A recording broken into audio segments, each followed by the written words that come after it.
भारत में क्या है मुसलमानों का अस्तित्व? कौन है मुसलमानों का असली नुमाइंदेकार? विवाद में ही जिएंगे क्या मुसलमान? क्या विकास के मुद्दे पर भी करेंगे वोट? ओवैसी का बयान क्या बचा पाएगा मुसलमानों का अस्तित्व? संवैधानिक प्रक्रिया को भी क्यों नहीं समझते ये नुमाइंदेकार? 2.5 से 5 एकड़ पर भी आखिर क्यों संतुष्ट नहीं है मुसलमान? 200 सालों से क्यों ठगे जा रहे हैं मुसलमान?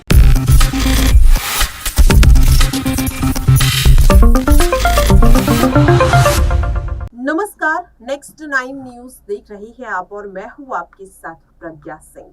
स्वागत है दर्शकों आप सभी का हमारे खास प्रोग्राम में।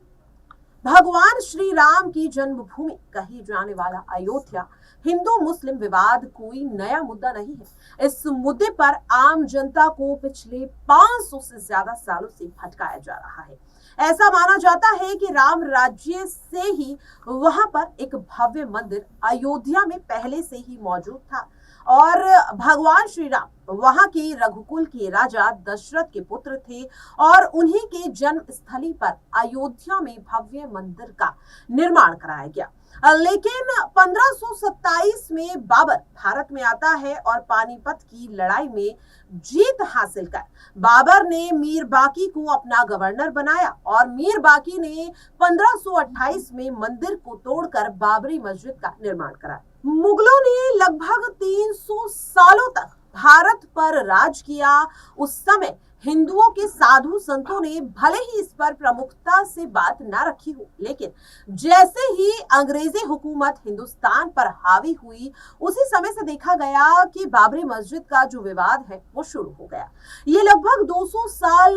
पहले से ही काफी जोर शोर से चला। राम मंदिर का जो मुद्दा है वो उठता रहा, लेकिन अंग्रेजी हुकूमत में भी फूट डालो और राज करो की नीति अपनी सत्ता पर चल रही थी और इसके लिए दोनों पक्षों को उलझाकर उस मसले पर कभी भी एक सटीक हल नहीं मिला। फैजाबाद जिला गजट 1905 के अनुसार 1855 तक हिंदू मुसलमान दोनों एक ही इमारत में इबादत या पूजा करते थे, लेकिन 1857 विद्रोह के बाद मस्जिद के सामने एक बाबरी दीवार डाल दी गई और हिंदुओं को अंदरूनी प्रांगण में जाने और चढ़ावा देने से इनकार कर दिया गया। 22 दिसंबर 1949 को आधी रात को जब पुलिस गार्ड सो रहे थे तब राम सीता की मूर्तियां चुपचाप मस्जिद में ले जाकर वहां स्थापित कर दी गई। 23 दिसंबर 1949 को अयोध्या पुलिस थाने में सब इंस्पेक्टर राम दुबे द्वारा प्राथमिकी दर्ज कराते हुए कहा गया कि 50 से 60 व्यक्तियों के एक दल ने मस्जिद परिसर के गेट का ताला तोड़कर बाबरी मस्जिद में प्रवेश किया। इसके बाद वहां श्री भगवान राम की मूर्ति की स्थापना की और दीवारों के गेट पर राम सीता के चित्र बना दिए। इसके बाद शाह बानो गुजारा भक्ता का मामला लगातार सुर्खियों में था और इस मुस्लिम पक्ष राजीव गांधी पर लगातार दबाव बना रहे थे। इस दबाव के कारण उन्होंने संसद में एक बिल पास करने की कवायद तेज की, जबकि विश्व हिंदू परिषद और विपक्षी दलों ने सरकार को घेरने की कोशिश की। और इसी बीच विश्व हिंदू परिषद 1985 में मंदिर ताले खुलवाने के लिए बड़े पैमाने पर आंदोलन शुरू किया और राजीव गांधी धूमिल छवि को बचाने के लिए 1985 में अयोध्या राम जन्मभूमि बाबरी मस्जिद का ताला खुलवाने का आदेश देते नजर आए। उसके बाद सभी हिंदुओं को इसे राम का जन्म स्थान मानते रहे, वहां तक जाने की अनुमति मिल गई और मस्जिद को एक हिंदू मंदिर के रूप में अधिकार मिल गया।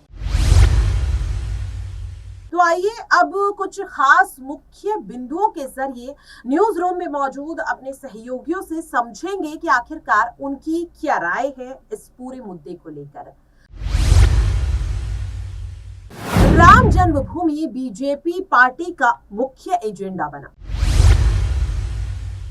देखिए, बिल्कुल जैसे राम जन्मभूमि की बात करते हैं और ये बीजेपी के लिए बहुत बड़ा ब्रह्मास्त्र साबित हुआ क्योंकि जब बीजेपी पहली बार चुनाव में लड़ी 1984 में बीजेपी के नाम के साथ में, उस समय उनके हिस्से सिर्फ 2 सीट आई और जैसे ही उनको राम मंदिर के मुद्दे पे अपनी कह सकते हैं कि कार्रवाई को आगे बढ़ाने का मौका मिलता है और जैसे ही एल के अडवाणी जो उस समय सबसे महत्वपूर्ण शख्सियत में से एक थे बीजेपी के लिए, उन्होंने इस रथ यात्रा के ज़रिए जिस तरह से आगे बढ़ने का प्रयास किया, उसके बाद बीजेपी को लगातार यहाँ से फ़ायदा होता चला गया क्योंकि अगर हम अब 84 की बात करें तो महज़ 2 सीटें बीजेपी जीतती है, वहीं 89 की बात करें तो 80 से भी ज़्यादा सीटें बीजेपी के हिस्से में आ जाती हैं। तो ये कहीं न कहीं बीजेपी को लगा कि अगर राम मंदिर के मुद्दे पे हम अपनी राजनीति को आगे बढ़ाएँ, अपनी राजनीति के ऊपर काम करें तो शायद ये ज़्यादा उनका जो है प्रभावशाली हो सकता है और यही बात थी कि 89 में बीजेपी ने राम मंदिर के मुद्दे को अपने एजेंडे में शामिल किया। इसके बाद जो है सोमनाथ से जो एल के अडवाणी हैं वो अपनी रथ यात्रा शुरू करते हैं और लगातार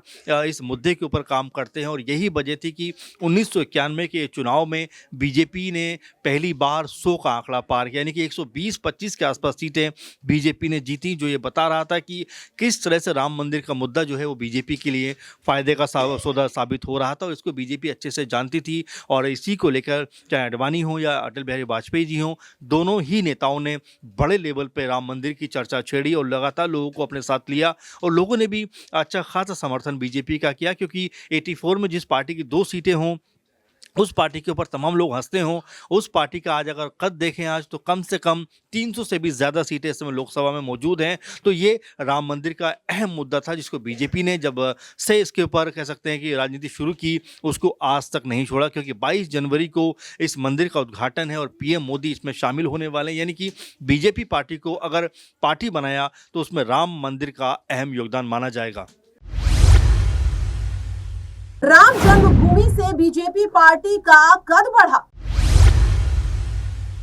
22 जनवरी तारीख तय हो चुकी है जब अयोध्या में रामलला विराजमान होने वाली है, लेकिन जो ये तारीख तय हुई है, ऐसे में अगर इतिहास के पन्ने पलटे जाएं तो कई ऐसी तारीखें मिलेंगी जिन्होंने भारतीय जनता पार्टी का देश की राजनीति में कद बढ़ाया है। सबसे पहले अगर तारीखों का जिक्र यहाँ पर चल पड़ा है तो एक तारीखों का यहाँ पर हम चलें तो एक आती है यहाँ 26 सितंबर 1990, जब गुजरात के सोमनाथ से लाल कृष्ण आडवाणी रथ यात्रा लेकर के निकले, जो कहीं ना कहीं ये एक एजेंडा रख करके चली थी, इस मुद्दे से चलाई गई थी, इस लक्ष्य से चलाई गई थी कि इस रथ यात्रा के जरिए भारतीय जनता पार्टी देश के हिंदुओं को एकजुट करने में कामयाब रहेगी, जो अगले लोकसभा चुनावों में और कई राज्यों के आने वाले विधानसभा चुनावों में हिंदू एकजुट होकर हमें वोट देगा। इसके बाद 30 अक्टूबर 1990 रथ यात्रा का लक्ष्य रखा गया था कि रथ यात्रा अयोध्या 30 तारीख को पहुंचेगी और उसके बाद यहां पर आगे की कार्रवाई इस पूरे मामले पर की जाएगी। हालांकि उससे पहले तारीख आई थी 23 अक्टूबर, जब लाल कृष्ण आडवाणी की रथ यात्रा को बिहार में रोक दिया गया था और तत्कालीन बिहार के मुख्यमंत्री लालू प्रसाद यादव ने उन्हें गिरफ्तार भी करवा दिया था।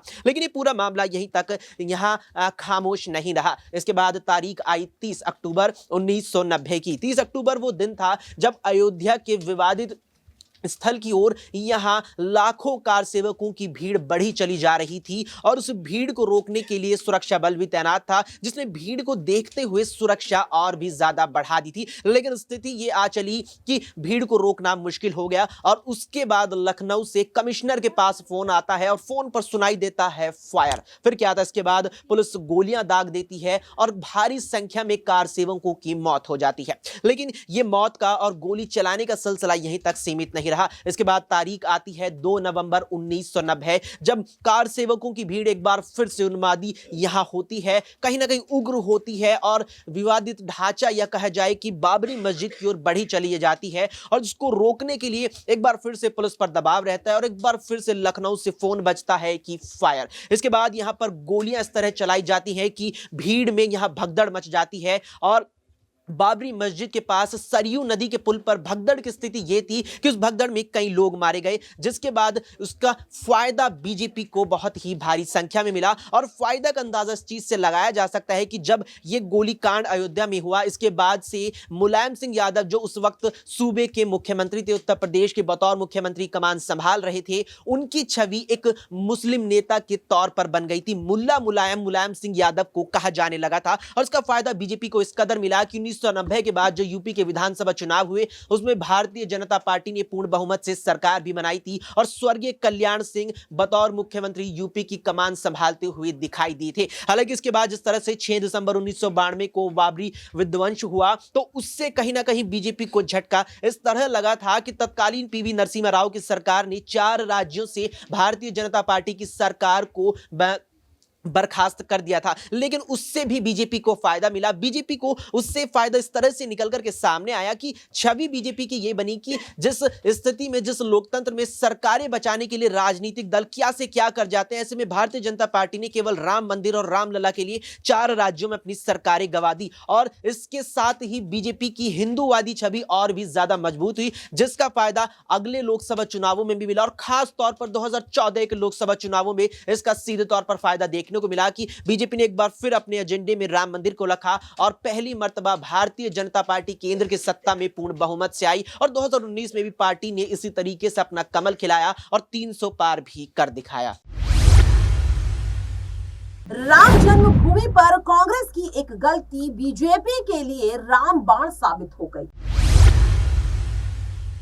22 जनवरी 2024, जी हाँ, ये वो तारीख अब आ गई है जब भगवान श्री राम के भव्य मंदिर के निर्माण की प्राण प्रतिष्ठा का कार्यक्रम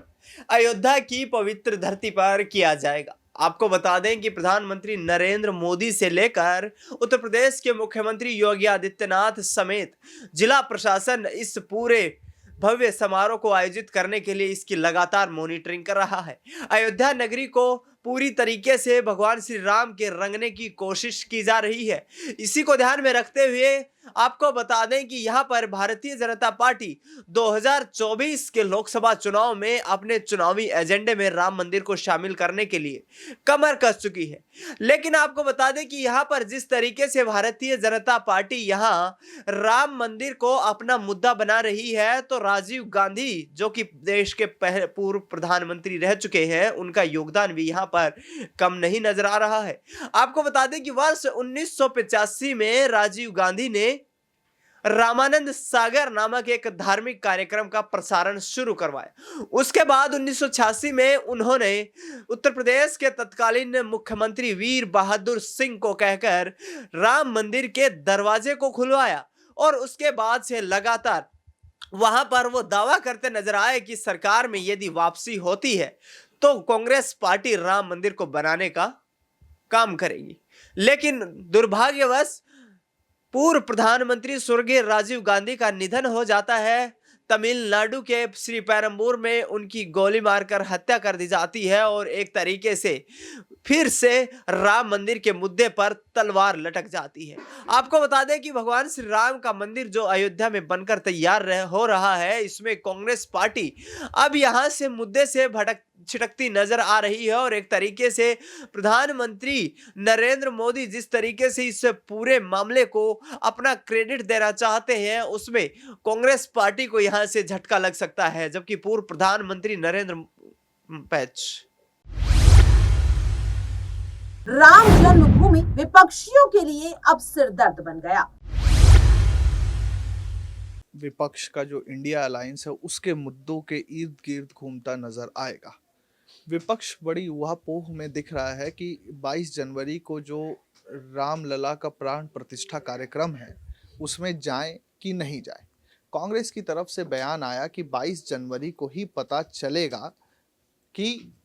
सोनिया गांधी, मल्लिकार्जुन खड़गे या अधीर रंजन चौधरी रामलला के प्राण प्रतिष्ठा कार्यक्रम में जा रहे हैं कि नहीं। लेकिन विपक्ष जिस तरीके से राम को लेकर संशय में या संदेह में कि उसकी रणनीति क्या होगी, राम जन्मभूमि और प्राण प्रतिष्ठा कार्यक्रम, और जब लोकसभा चुनाव के दहलीज पर, चौखट पर जब सभी दल खड़े होंगे, देश खड़ा होगा, तो उस समय किस तरीके से विपक्ष राम के नाम की काट को ढूंढेगा या बीजेपी सफल हो पाएगी राम के बयार में लोकसभा चुनाव 2024 को अपने मकसद तक ले जाने के लिए। इस सभी चीज़ों को लेकर विपक्ष बड़ी असमंजस की स्थिति में दिख रहा है। विपक्ष के पास सामने परेशानी या चुनौती ये भी है कि विपक्ष के ऊपर आरोप लगता रहा है कि वह तुष्टीकरण की राजनीति कर रही है। तो विपक्ष इस असमंजस में भी है कि अगर वो राम जन्मभूमि और रामलला प्राण प्रतिष्ठा कार्यक्रम में जाती है तो उसके ऊपर कहीं ना कहीं ये बात साबित हो जाएगी या चस्पा हो जाएगी कि विपक्ष भी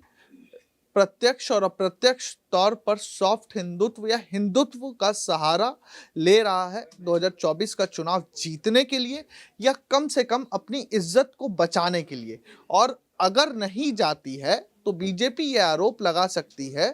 कि विपक्ष अभी भी तुष्टीकरण की राजनीति के जंजाल और मकड़ जाल से निकलकर बाहर नहीं आ पाई है। तो अब देखना है कि विपक्ष राम से कैसे पार पाती है।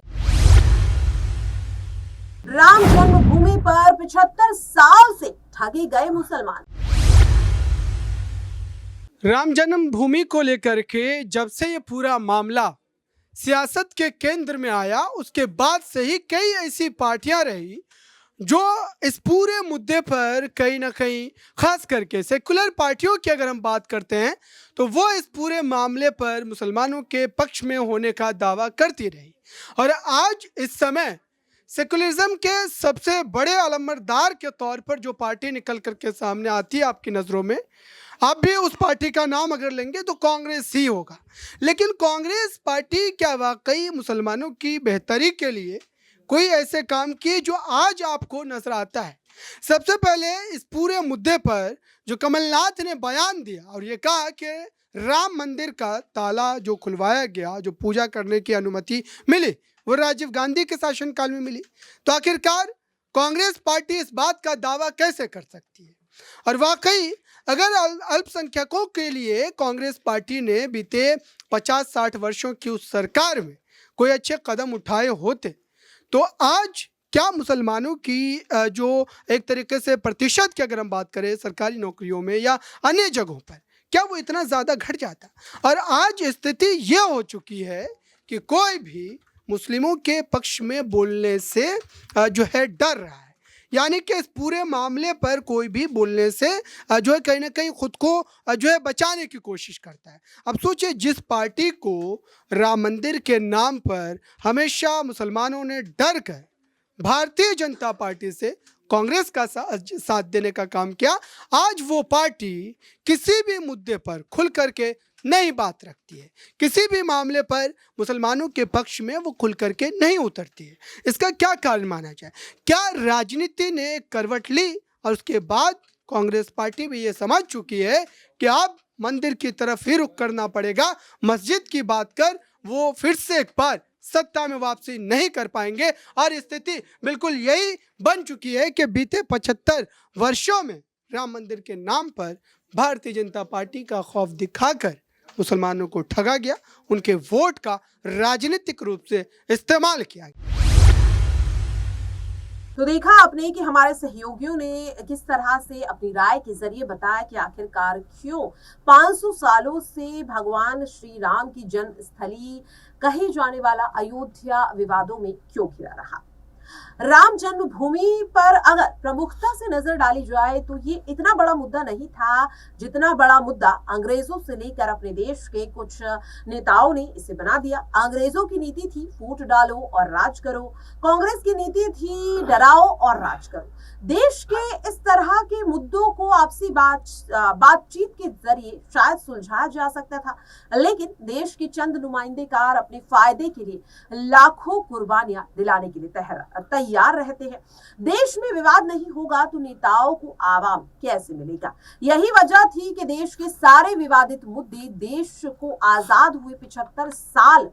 होने के बाद भी सुलझ नहीं पाए, जैसे कि धारा 370, यूसीसी, 3 तलाक, शरिया कानून, ज्ञान वापी, शाही मस्जिद, सुनहरी मस्जिद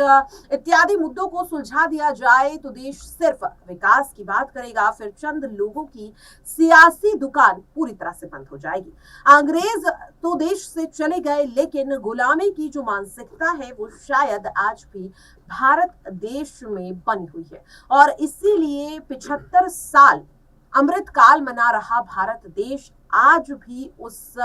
सोच से, उस मानसिकता से आजाद नहीं हो पाया है जिस मानसिकता में आज भी धर्म के नाम पर लोग एक दूसरे को मार रहे हैं, एक दूसरे की जान ले रहे हैं। आखिरकार कब तक ये चंद नुमाइंदेकार अपने सियासी फायदे के लिए लोगों को धर्म जाति के नाम पर लड़वाते रहेंगे? और क्या आम जनता इस चीज को समझ नहीं पाएगी कि कुछ नुमाइंदेकार अपने सियासी फायदे के लिए किस तरह से लोगों को भटकाने का काम कर रहे हैं? सिर्फ राम मंदिर की बात नहीं है, कई ऐसे मुद्दे हैं जिन पर जनता को भटकाया जा रहा है। लेकिन अब आम जनता को, देश की आवाम को समझना है कि उन्हें धर्म, जाति, भेदभाव के नाम पर भटकना है या फिर देश की सत्ता पर राज कर रहे इन नेताओं से विकास के मुद्दे पर सवाल पूछना है। ये थी हमारी आज की खास रिपोर्ट, जिसके जरिए हमने आपको बताया कि आखिरकार 22 जनवरी को होने वाले अयोध्या में भगवान श्री राम की प्राण प्रतिष्ठा कार्यक्रम से पहले क्यों लगातार ये मुद्दा काफी ज्यादा गर्माता हुआ नजर आ रहा है। इस रिपोर्ट को लेकर आपकी क्या कुछ राय है, कमेंट बॉक्स में आप शेयर कर सकते हैं। फिलहाल के लिए मुझे दीजिए इजाजत, नमस्कार।